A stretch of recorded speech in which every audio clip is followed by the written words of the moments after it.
Hello friends, आज आपण मौर्य साम्राज्यानंतरची राज्ये या धड्याचा आपण अभ्यास करत होतो आणि ह्यामध्ये आपण याच्या आधी इंडो ग्रीक राजे, कुशाण राजे, बरोबर, त्यामध्ये सम्राट कनिष्क, शुंग घराणे अशा काही घराण्यांचा अभ्यास केला, बरोबर आहे.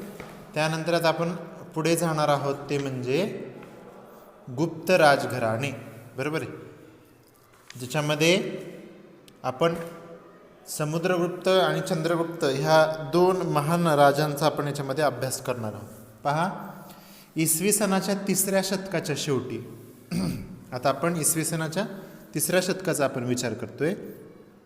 त्या शतकाच्या शेवटी गुप्त राजसत्तेचा उदय होत गेला, बरोबर. म्हणजे त्याआधी सम्राट कनिष्क जो आहे, बरोबर आहे, याची सत्ता ज्यावेळेस संपुष्टात येऊ लागली त्यानंतर गुप्त घराण्याचा काय झाला, उदय, बरोबर आहे. म्हणजे साधारणपणे जवळजवळ 1-2 नाही तर जवळजवळ 3 शतक, बरोबर आहे, गुप्त राजघराणे सत्तेवर होतं. आणि ज्यांनी ही संस्था स्थापन केली म्हणजे गुप्त घराणं आपण ज्याला म्हणू, ठीक आहे, ज्यांनी हे घराणं स्थापन केलं त्या संस्थापकाचं नाव होतं श्रीगुप्त, बरोबर आहे. आणि मग त्याच्या घराण्यामध्ये मग होऊन गेलेलं मग तो एक समुद्रगुप्त आहे किंवा चंद्रगुप्त आहे, बरोबर. मग ते कसे काय त्यांचा आपण आता अभ्यास करणार. त्यामध्ये एक एवढं लक्षात ठेवा की गुप्त घराण्याचे संस्थापक हा श्रीगुप्त होय. आणि त्यामध्ये आता एक महत्त्वाची चांगली कामगिरी बजावणारे जो काय होता समुद्रगुप्त, त्यांनी काय काय कार्य केली पाहूया आपण. पहिला चंद्रगुप्त या गुप्त राजाच्या कारकिर्दीत गुप्तांच्या राज्य विस्ताराची त्यांनी सुरुवात केली आणि मग त्याचा मुलगा आला तो म्हणजे समुद्रगुप्त. म्हणजे पहिला कोण, श्रीगुप्त, तर त्याने संस्था स्थापन केली, पण त्यानंतर पहिला चंद्रगुप्त. आता पहिला का म्हटलंय त्याचं आता कारण आता तुम्हाला पुढे कळेल, पण पहिला चंद्रगुप्ताचा मुलगा समुद्रगुप्त याने मग गुप्त घराण्याचा जे काही विस्तार आहे त्यांनी विस्तार वाढवण्याचा प्रयत्न केला. त्याच्या कारकिर्दीत आता सत्ता कुठून कुठपर्यंत होती, म्हणजे त्यांनी वर्चस्व कुठून कुठपर्यंत स्थापन केलं. पहा, गुप्त सत्ता ही आसामपासून म्हणजे पूर्वेपासून पश्चिमेला पंजाबपर्यंत पसरलेली होती, तर दक्षिणेला तमिळनाडूमधील कांचीपर्यंतचा पूर्व किनारपट्टीचा प्रदेशही त्यांनी जिंकून घेतला होता. पहा, म्हणजे जवळजवळ सगळं संपूर्ण भारतच हा त्यांनी कव्हर केलेला होता.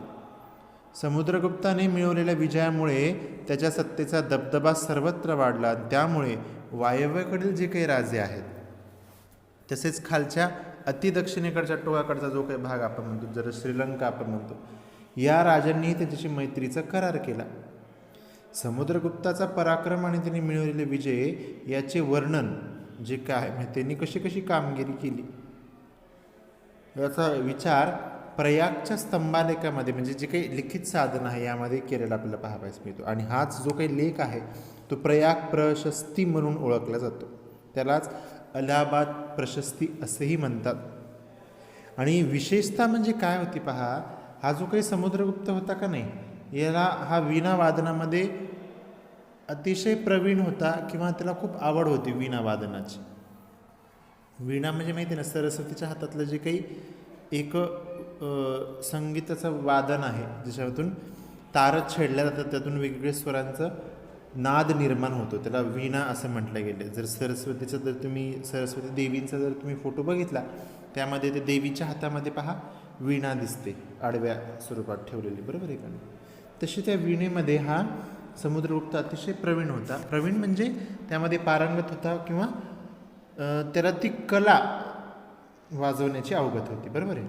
समुद्रगुप्ताने विविध प्रकारच्या प्रतिमा असलेल्या नाणीसुद्धा काढली, म्हणजे त्यांनी पण त्याच्या कारकिर्दीत नाणी तयार केल्या होत्या आणि त्याच्यातील एका नाणीच्या प्रकारात तो स्वतः वीणा वाजवताना दिसतो, तर त्याने त्याच्यावर समुद्रगुप्त असं नावही सुद्धा लिहिलेलं त्या नाणीवर आपल्याला पाहावयास मिळते, ठीक आहे. अशा स्वरूपाच्या नाणीसुद्धा सोन्याच्या तयार करण्याचं काम ह्या समुद्रगुप्ताने केलेलं आहे.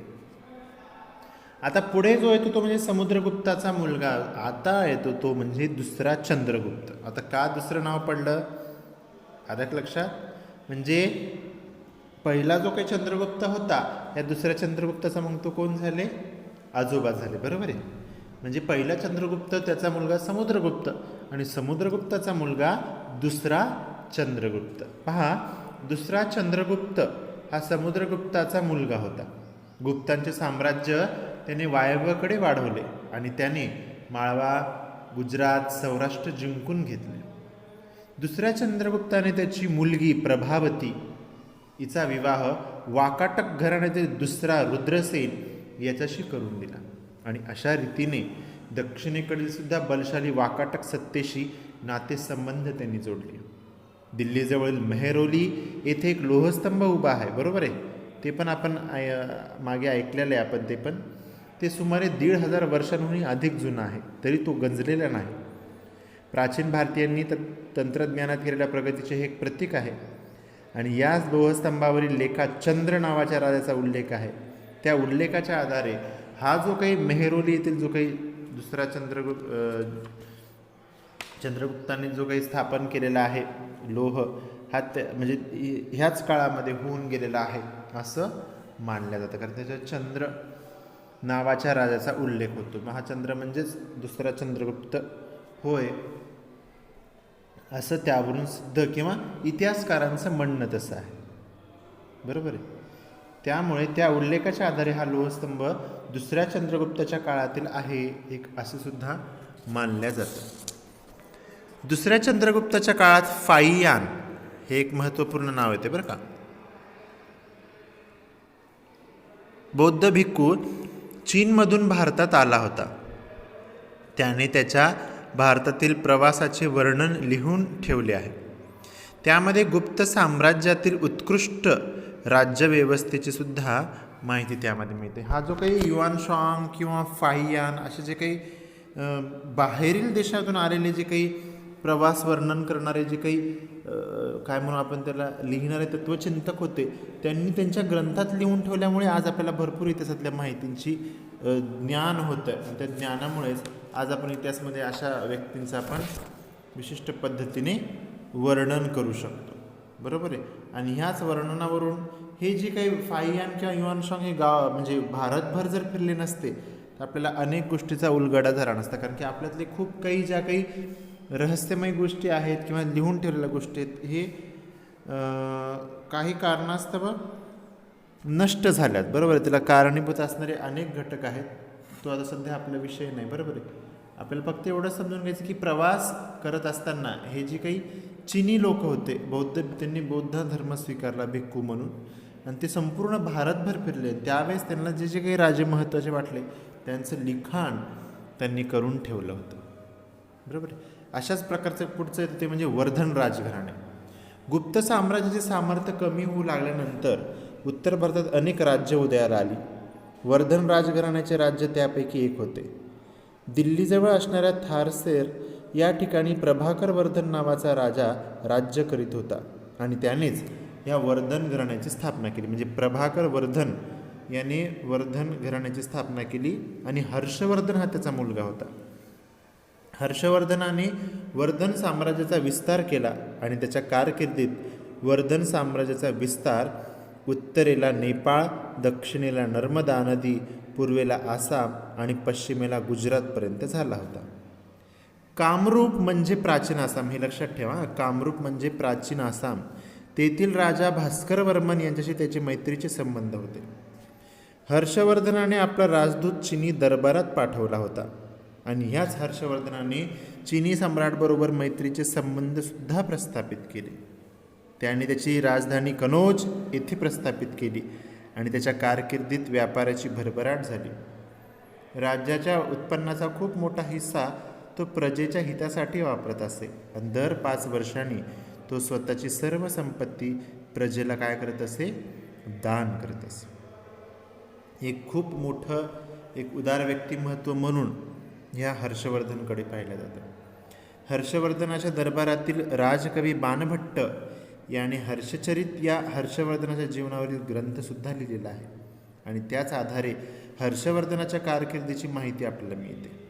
हर्षवर्धनाने बौद्ध धर्माचा स्वीकार केला आणि त्याने इतर धर्मालाही आदरयुक्त स्थान किंवा आश्रय दिला.